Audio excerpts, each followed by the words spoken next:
자, 반갑습니다. 신경진입니다. 자, 우리가 지난 시간까지, 그죠? 4과목 프로그래밍 언어 활용, 특히 파트 2, 그죠? 여기에서 우리가 세 번째 이야기까지 마무리를 지었어요. 그죠? 마무리를 짓고, 22강을 하고, 이제 파트 2에 있는 프로그래밍 언어 활용의 이제 네 번째 이야기인데요. 아시다시피 그 내용이 너무나 이 범주가 너무나 크기 때문에 그 내용이 너무 많아요. 그죠? 그렇기 때문에 여러분들이 어쩔 수가 없죠. 예, 범주에 들어가니까 공부를 해야 되는 것이고 그래서 이 파트 4에서 네 번째 이야기에서는 역시 프로그래밍 언어 활용이고요. 예. 그리고 우리가 지난 세 번째 이야기에서는 파이썬의 활용까지 끝을 냈고 그 다음에 이제 섹션 11부터는 절차적 프로그래밍 언어, 객체 지향 프로그래밍 언어, 스크립트 언어, 선언형 언어, 라이브러리, 예외 처리, 프로토타입 이렇게 7개의 섹션이 있는데요. 그래서 네 번째 이야기에서 프로토타입까지 이제 다 마무리를 지을까 하는데 일단 해보고 그거는 말씀을 드릴게요. 알겠죠? 네, 제 생각은 네 번째 이야기에서 이제 끝냈으면 하는 게 제 바람이고요. 일단은 근데 내용이 얼마나 많은지를 다시 한번 더 봐야 되기 때문에 설명을 드리면서 그때 말씀을 드리도록 하겠습니다. 그래서 이번 시간에는 절차적 프로그래밍 언어 섹션 11부터 시작을 하도록 할게요. 알겠죠? 예. 자, 섹션 11이고요. 절차적 프로그래밍 언어. 자, 절차다. 우리가 절차다라고 하는 것은 순서가 있다, 이 뜻을 의미를 하죠. 야, 이거 절차 밟았어? 뭐 이런 형태로 우리가 얘기를 하잖아요. 그죠? 그런 것처럼 절차적 프로그래밍 언어는 순서에 맞게끔, 즉, 우리가 메인 함수, 특히 절차적 언어의 대표적인 언어가 우리가 C 언어가 이제 있는데, 우리가 알고 있는 거, 그 이전에도 더 많아요. 뭐, 포트란도 그렇고요. 뭐, 그리고 뭐, 베이직이나 그리고 뭐 코볼 이런 것들도 전부 다 절차 지향적 언어였어요. 그래서 그것들은 이렇게 줄을 우리가 나열을 하잖아요. 명령들을. 그럼 나열하면 라인 바이 라인으로 이렇게 실행을 하는 거예요. 그리고 여기서 만약에 함수 호출이 이루어졌다. 그러면 함수가 어디에 우리가 헤더 파일이나 혹은 따로 우리가 함수만 모아두어서 만든 파일이 있어요. 그래서 우리가 그거를 이제 사용자가 직접 라이브러리를 만들 수도 있습니다. 회사에 가면 다 그렇게 되어 있고요. 그래서 그거를 호출하면 거기에 가서 있는 내용을 실행을 하고 리턴 값이 있다면 여기서 받아서 그 다음 문장을 실행을 하고 그 다음 문장을 실행을 하고 이런 형태로 진행이 되는 것이 바로 절차적 프로그래밍 언어입니다. 그래서 모든 이 명령문 자체가 유기적으로 다 연동이 되어 있어요. 그래서 그런 거 부분에서 보면 좀 어떻게 보면 좀 단점으로 뽑자면 이렇게 연결이 되어 있다 보니까 어디 한 군데가 좀 고장이 났다. 그러면 전반적으로 다 들다봐야 돼요. 무슨 말인지 아시겠죠? 그게 절차적 프로그래밍 언어. 근데 객체 지향 프로그래밍 언어는 우리가 클래스, 우리 공부했다 그죠? 클래스에 보시다시피 멤버 변수와 생성자 그리고 멤버 메소드가 있듯이 그런 것들은 클래스를 여러 개 만들어 가지고 그거를 일종의 하나의 부품으로 보는 그러한 경향입니다. 그래서 우리가 어떠한 자동차를 만들 때도 이제 부품을 모아서 그것을 이제 우리가 결합을 해서 하나의 완성체인 엔진, 문, 그리고 윈도우 뭐 여러 가지 기타 음향 장치 등등 이런 것들은 또 이제 하청업체들한테 줘가지고 그걸 납품을 받죠.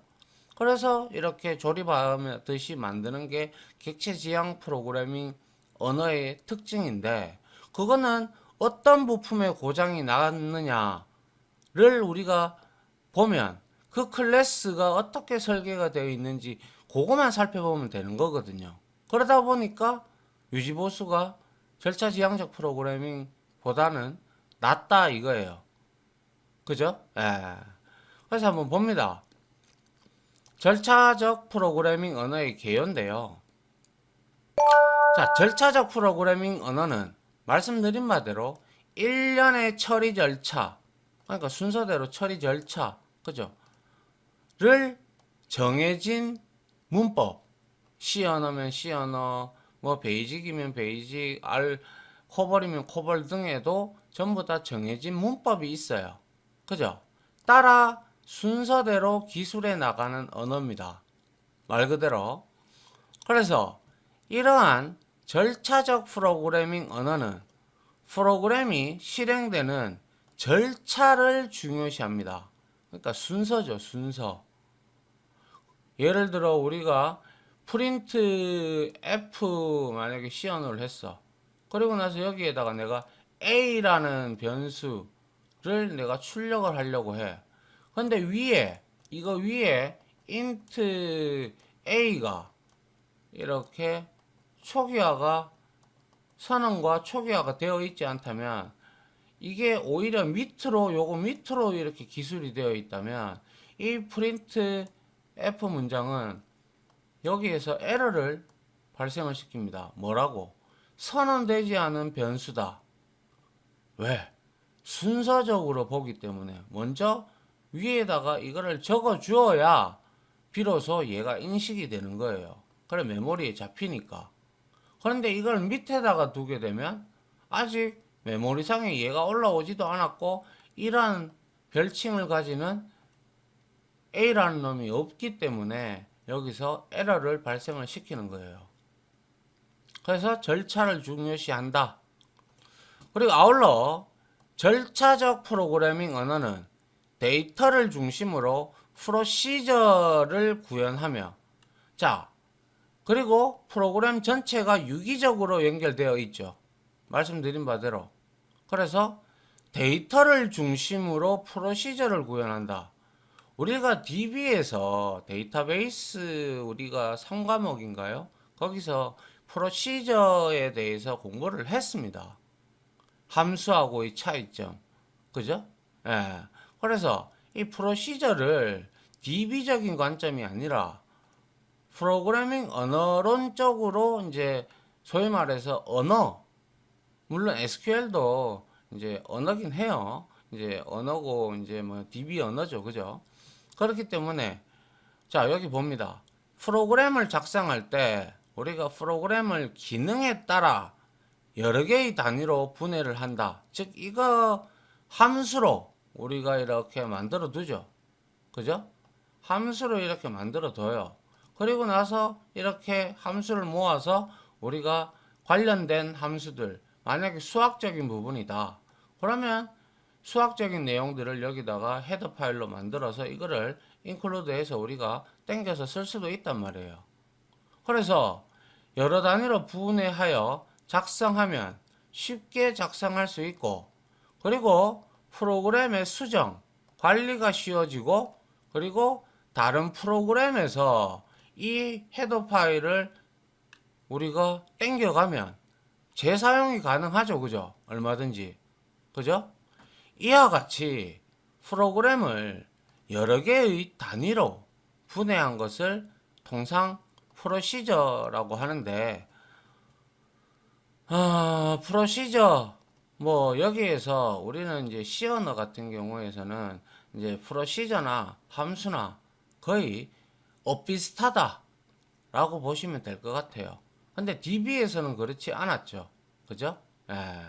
그렇기 때문에 프로시저 단위로 이렇게 기능별로 이제 우리가 분해를 해서 쉽게 작성을 하고 재활용을 하기 위해서 재사용이 가능하고, 그래서 프로그램을 여러 개의 단위로 분해한 것을 우리는 프로시저라 한다. 알겠죠? 예. 자, 그리고 절차적 프로그래밍 언어는 자연어, 그냥 우리가 쓰는 언어에 가까운 단어와 문장으로 이제 구성이 됩니다. 통상적으로. 그리고 절차적 프로그래밍 언어는 과학 계산이나 하드웨어 제어. 그래서 이 제가 말씀드린 C 언어, 뭐 코볼 이런 언어들 있잖아요. C 언어는 이런 코볼이나 이런 것들은 전부 절차 지향적이기 때문에 이렇게 써요. 쓰는데 특히 C 언어는 현대적인 추세에서는 솔직히 말해서 뭡니까? 객체 지향 언어에 비해서 용도가 많이 떨어져요. 사실 1970년, 72년 그때 이제 벨 연구소에서 개발했기 때문에. 그럼에도 불구하고 얘가 아직까지도 부동의 세계 프로그래밍 언어 탑3에 들어가는 이유가 뭐냐면, 얘는 시스템 프로그래밍, 즉 우리가 인베디드 프로그래밍, 즉 장비가 있죠. 장비나 아니면 가까운 TV나 뭐 PC나 메인보드 안에 있는 이러한 곳에 이러한 칩들이 존재한단 말이에요. 그죠? 그죠? 예, 이런 칩들 안에 들어가는 이런 칩들이 이제 어떠한 데이터가 들어오는 이러한 메인보드라면 이러한 버스라는 통로를 통해서 이렇게 들어온다면 그거를 이 칩에서는 어떻게 시스템을 제어해야 되겠죠. 그죠? 그리고 계산을 해야 되고, 그러한 부분에 있어서 이 인베디딩 그리고 시스템 프로그래밍이라고 흔히 얘기하는데, 장비단에 이렇게 들어가는, 그러니까 메모리가 한정적인, 그죠? 예, 한정적이고 좀 작은 그러한 곳에서 우리가 사용을 하고자 할 때, 그러한 프로그램을 심고자 할 때 우리는 바이트 코드, 즉 기계어 0101로 바꿔서 그것을 이제 제대로 실행이 되는 걸 확인하고 여기에다가 프로그램을 심습니다. 그런데 여러분들 주위를 살펴보면 여러 가지 생활 필수 가전제품이라든지 심지어 자동차 이런 곳에는 전부 뭡니까? 그런 모듈들이 있어가지고 그 안에 칩셋들이 다 존재한단 말이에요. 그런 곳에 C 언어가 많이 사용이 돼요. 그렇기 때문에 아직까지도 부동의 세계 프로그래밍 언어 순위 탑3에 들어가요. 아시겠죠? 그래서 50년이 넘었음에도 불구하고 나온 지 아직까지도 대학교에서 뭡니까? 1학년 때부터 가르치죠. 물론 그 전에 이미 이제 2015년도가 코드의 해라고 해서 이제 우리가 제4차 산업혁명이 일어나면서부터 더욱더 이 프로그래밍 언어가 이제 세계의 공통 언어 중에서 영어 말고 그 다음으로 이제 프로그래밍 언어는 서로 국적은 서로 달라도 프로그래밍 언어 코드는 동일하니까 같은 문법에서 노니까 이제 그렇게 얘기를 합니다. 그런 것들은 이제 다보스 포럼이라고 있어요. 그래서 거기에서 이제 세계를 이끌어가는 2대 8의 법칙 아시죠? 그죠? 그러한 인사나 뭐 재계 인사 뭐 그리고 뭐 과학자, 저명한 저널리스트 뭐 이런 사람들이 모여서, 그래 어차피 술 먹고 노는 곳인데 거기에서 포럼에서 2015년도부터는 이제 4차 산업혁명 시대가 올 거다. 지금 오고 왔잖아요, 벌써. 8년이 지났죠. 그래서 2023년 현재 이제 AI가, 즉 로봇 이런 애들이 뭐예요? 여러 가지 칩셋으로 구성이 되어 있다 보니까 그거를 이제 제어하고, 그리고 AI라는 인공지능을 탑재하고, 그렇게 되면서 점점 이제 사람이 하는 일을 누가? 기계가, 로봇이 대체를 하고 있죠.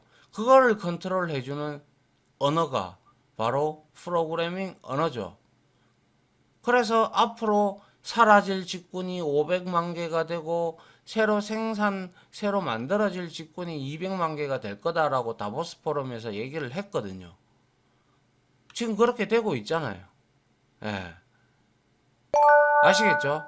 예. 그래서 이제 다른 과에서 전공을 하다가 이제 4차 산업혁명에서 일자리에서 보면 대다수 이제 프로그래머, 뭐 DB 전문가, 뭐 프론트 엔드, 백 엔드, 풀스택 개발자, 뭐 이러한 취업 자리가 상당히 늘어나고 있고, 이제 뭐 소위 말해서 이제 생산하는 이제 오퍼레이터들의 이제 현장직들 같은 경우는 이제 점점 줄어들고 있죠. 왜? 로봇가 다 알아서 하니까. 그리고 거기에 이제 장비들이 다 뭐예요? 알아서 가요. 그거를 컨트롤 해주는 사람들이 예전에는 막 옮기고 이런 사람들이 다 있었죠. 근데 지금은 기계가 알아서 프로그래밍화된 절차대로 이렇게 진행을 하는 것이죠.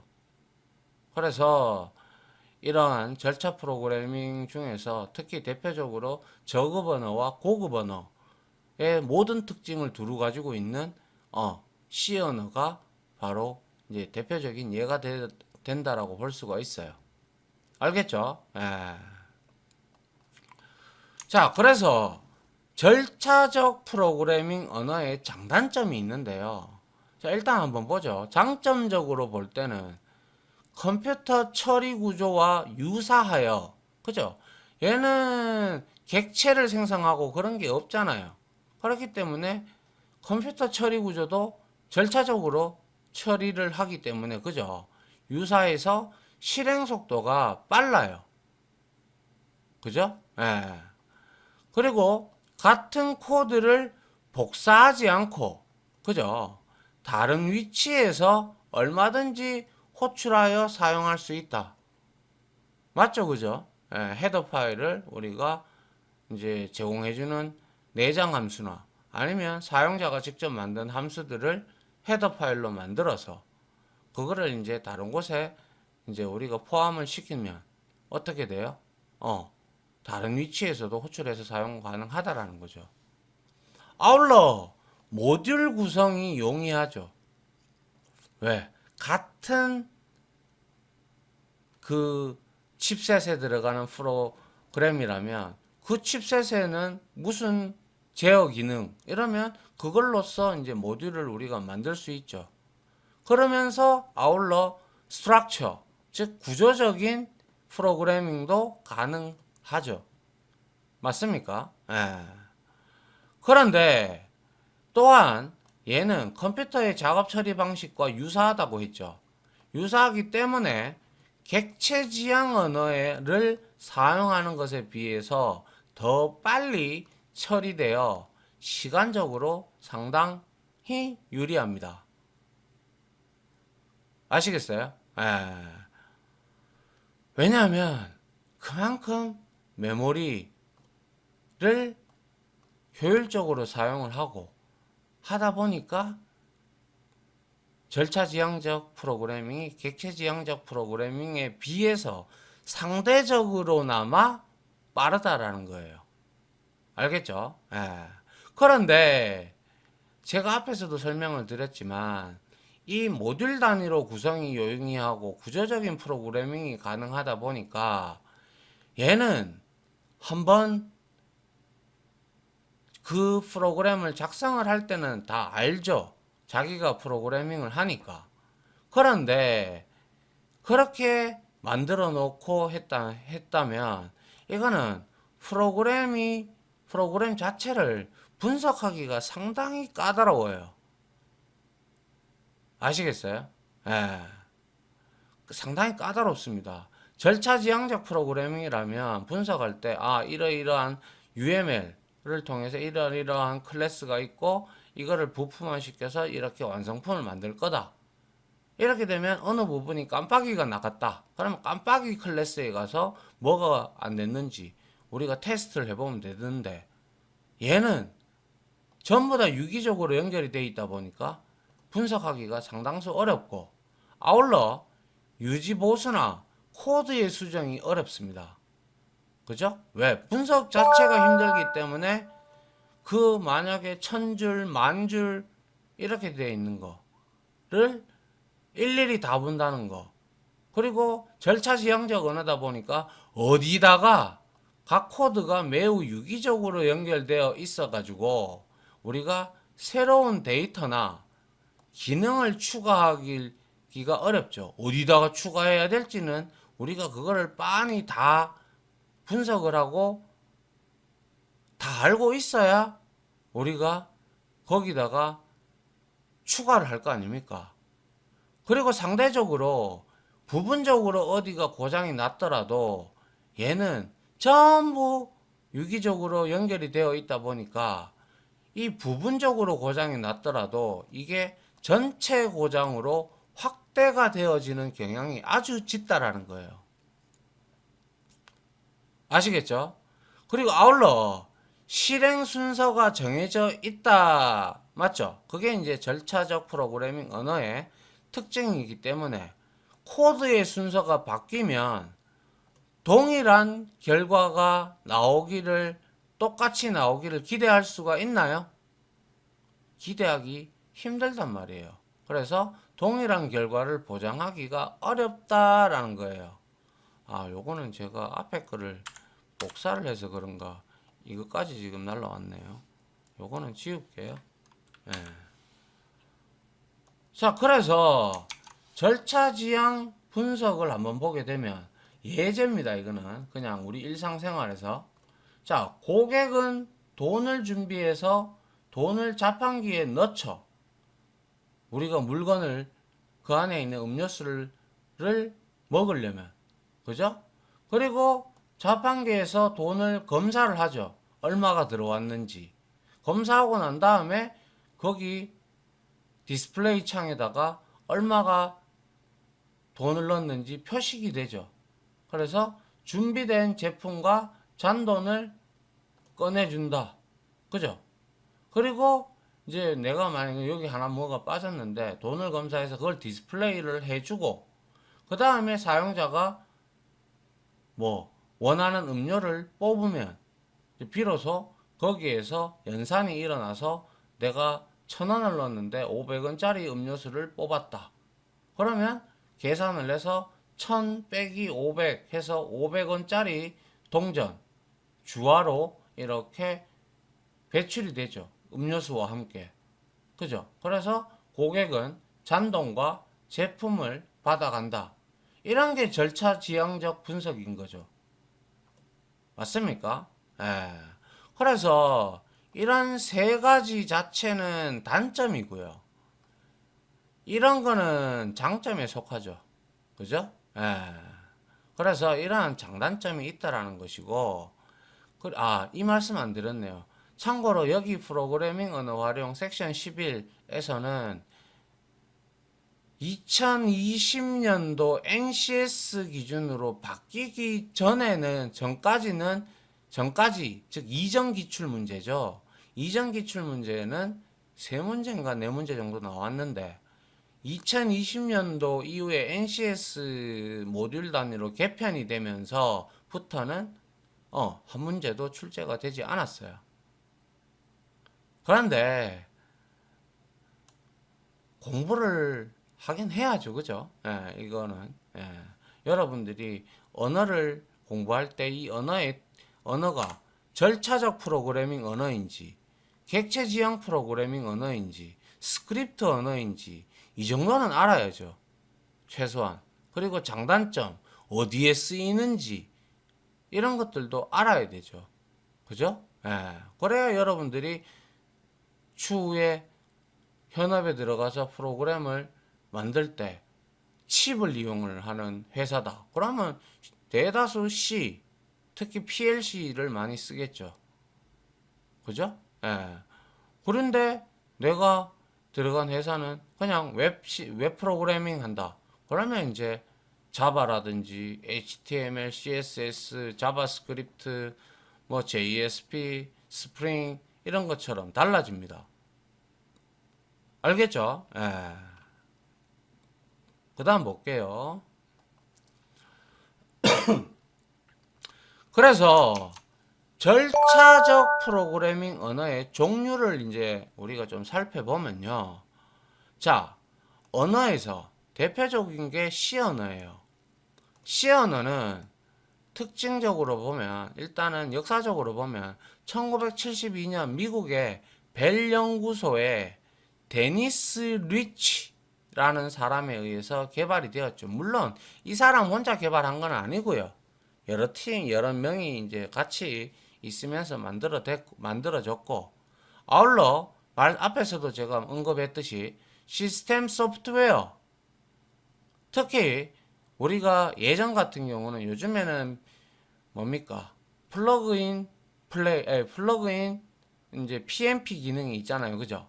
그래서 꼽으면 OS에서 그 프로그램이 미리 깔려져 있으면 인식이 되죠. 근데 예전 같은 경우 지금도 마찬가지지만 뭐 우리가 그래픽카드 내장으로 되어 있는 것도 있지만 외장으로 우리가 좋은 게임을 하려 그러면 좋은 그래픽 카드를 설치를 할 때 거기에 뭐 예를 들어서 엔모사 뭐 그리고 뭐 또 많죠. 그죠? 예, 그러한 회사들 거에 좋은 거를 사용을 하게 되면 반드시 뭐예요? 드라이버 그 엔모사에 나오는 뭐 여러 가지 그러한 그래픽 카드를 사용을 하기 위해서는 우리가 드라이버를 사용을 해야 되죠. 드라이버를 설치를 해야 우리가 사용할 수 있죠. 그걸 두고 우리는 시스템 소프트웨어라고 얘기를 하죠.